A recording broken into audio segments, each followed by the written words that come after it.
The next day, Taj opened the door to the room nervously, holding her breath in fear. She peeked inside, looking for any trace of the ashes on her grandson's body. When she found none, she exhaled in relief and wiped away 2 joyful tears that had fallen down her cheeks. His body had absorbed the phoenix ashes, and the power of fire was beginning to awaken within him. In just a few days, he would be ready for the training that would transform him into a powerful jinn. But her joy was short-lived when she realized a significant problem. He had not awakened since the moment she brought him back from the grave. She knew she had to take him to the village healer to find a solution. As she reached out to carry him, another problem arose. The phoenix chick suddenly appeared from beneath the bed and attacked her, biting her hand with its small curved beak and attempting to dig its weak claws into her to stop her from touching the boy. In its reckless attack, it accidentally broke one of its claws. The chick was now protecting the child. How had she overlooked this possibility? Taj knew it wouldn't be easy to convince the stubborn chick that she meant no harm to its new master. Though the chick was still weak and she could easily overpower it, she knew that phoenixes never forgot or forgave. Their pride ensured they would return to avenge any wrong done to them, no matter how long it took. "I need to take him to the healer," she tried to explain. The chick shook its head, as if saying it didn't trust her. "Look at him," she said. "He's not moving. I'm only taking him to the healer." When the chick still looked unconvinced, she added, "You can come with us and see for yourself." Then she promised, "I won't let anyone harm him. I swear it." In front of a small house at the edge of the village, the carriage came to a stop after a long journey. Taj stepped out, carrying her grandson with ease despite his weight, followed closely by the nervous and wary phoenix chick. When she knocked on the door, a grumpy voice called out from inside. "Who's the idiot knocking at this hour? Can a man get some rest in this strange village?" The door opened, and the healer froze in shock when he saw who stood before him. "The red phoenix," he stammered. "I'm sorry. I didn't know it was you." Taj said nothing, glaring at him in disapproval. "If there's an idiot, it's me," he added quickly. "How can I help you?" "This boy," she said. "What about him? Wake him up." The healer leaned closer, his nose catching a strange scent of ash. "Good heavens, what is this awful smell on him?" "I coated him with something special," she replied. "What exactly?" he asked with a grimace. "Dung? I'll cut out your insolent tongue, you cursed healer." Ignoring her threat, he inspected the boy again, then asked slyly, "Do you care deeply for his safety?" She nodded. "Then let's make a deal," he said. "What kind of deal?" "I helped this reckless brat before, without any payment." "How much do you want?" she asked impatiently. "I'd be a fool to ask a djinn like you for money," he replied. "Then what do you want, cursed healer? You tell me, what are you willing to offer?" "I'll grant you one wish," she said. "Will that suffice?" "It will." "Bring him in, and let's see what's wrong." The phoenix chick squawked in protest, drawing the healer's attention. "What's with this orange bird?" In a moment of vulnerability, Taj nodded, acknowledging the secret. "And this boy, does he belong to the jinn?" the sage pressed. "He's different. Not entirely human and not entirely jinni. He's both at once," she explained. "Do you mean he's a hybrid?" "Exactly, a hybrid," she confirmed. A long silence stretched between them until Taj finally asked, "Tell me, sage, have you ever been in love?" "Once, 20 years ago, when I was young," he replied, then added playfully, "but I'm unattached now. If you're considering marrying me..." Taj smiled faintly and said, "I'm not foolish enough for that. Not foolish enough to fall in love, or to marry me." "Both, of course," she replied, then asked, "Why didn't you fall in love again?" "Because hearts become corrupted after loss and are no longer fit for love," he sighed. "Perhaps you're right," she murmured. "But why did you ask if I'd been in love?" "I wanted to know if love was worth the sacrifices Jumana made," she said. "We men aren't worth anyone sacrificing their life for us," the sage admitted. He then stood to check on the boy and, upon returning, asked, "And you? And I what? Haven't you ever been in love?" She remained silent for so long that the sage assumed her silence meant she didn't want to answer. But eventually, she parted her lips and said shyly, "Once, long ago." "And why didn't you fall in love again?" "Because hearts become corrupted after loss and are no longer fit for love." The sage smiled wistfully and said, "You're right." Then, in a playful tone, he asked, "But tell me, who was the unlucky man you fell in love with?" "The Emperor of Emperors," she replied. The sage was taken aback. "The former king of Ababil?" She nodded, and the sage exclaimed in shock,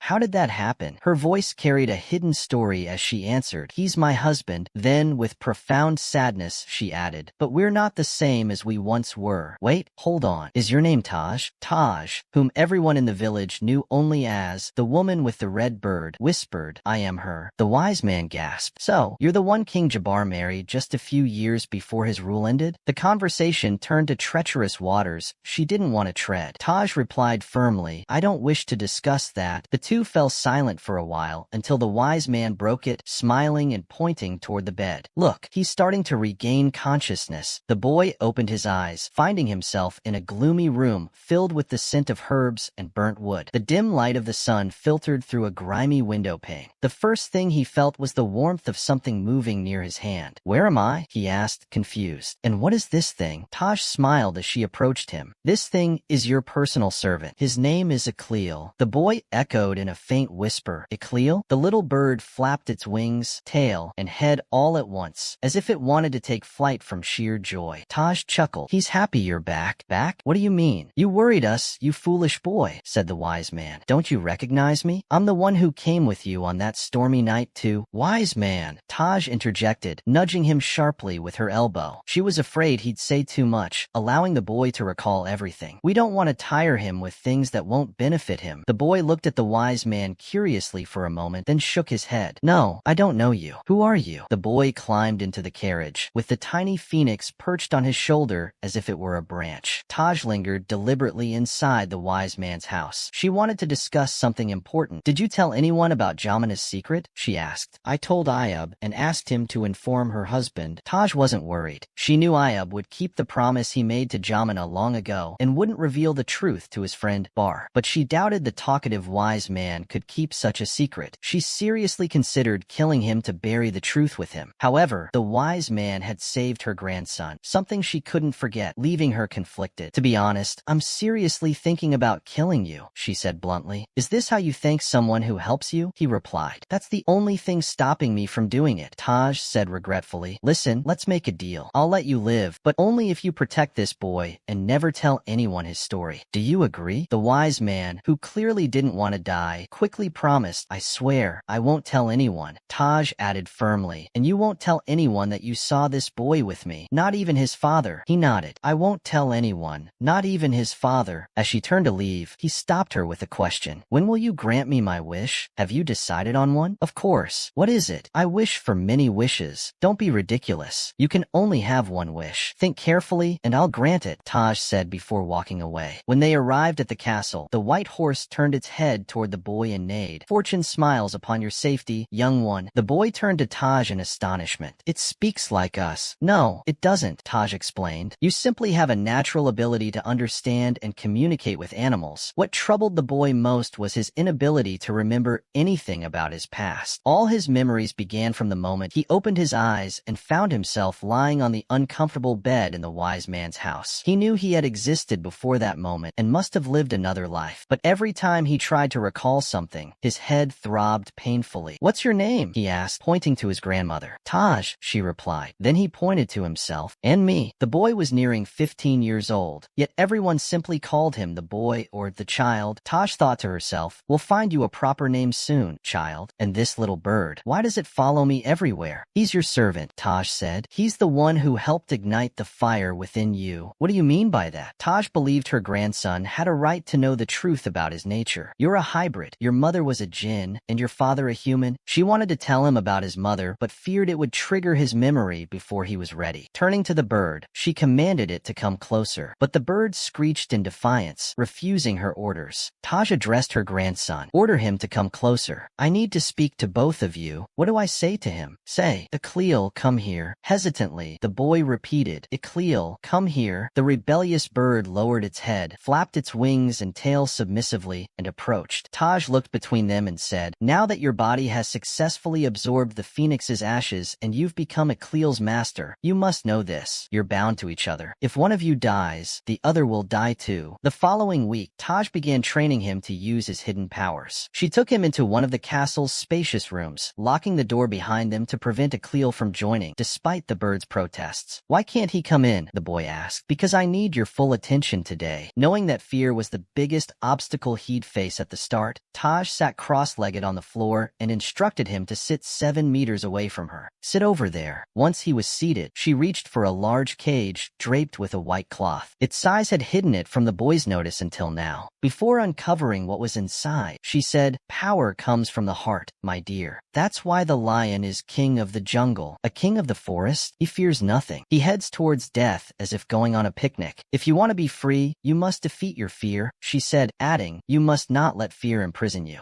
You didn't come to this life to be a slave." He nodded in understanding and obedience. "Good," Taj said before pulling aside the white curtain covering a cage. Inside was a massive black cobra, a shadowy serpent of the jinn species. She asked, "Do you know what this snake could do to you if it attacked?" Fear paralyzed him, rendering him speechless. It would inject its venom into you, paralyzing you completely. Soon after, you would find yourself inside its stomach, struggling with paralysis, suffocation, and excruciating pain, while your body bears the wounds from its sharp fangs, she explained. The snake's appearance was utterly terrifying, its head flat like a Greek shield, its cold, death-glinting eyes, and its forked black tongue flicking out as it hissed ominously. The child gulped in fear and pleaded, "Please, don't let it out of its cage." As though she hadn't heard his plea, Taj reached for the cage door. "Wait, what are you doing?" the boy exclaimed, alarmed. "Nothing," she said coolly. "I'm just letting it out. But it's dangerous. Relax. Snakes follow their instincts. They feed on what they sense fear from," she added. "So, don't be afraid, and I promise it won't harm you. But I am afraid. Then get ready because you'll be its delicious meal." She opened the cage, and as soon as she did, the cobra slithered out, navigating its way toward the boy, guided by its flicking tongue. The child thought of running, but Taj's sharp voice stopped him. "Don't even think about it." Moments later, the boy could feel the heat of the cobra's venomous tongue as it brushed his body like a blind old woman feeling her way with her hands. Again, he considered fleeing, but her voice rang out with a second warning.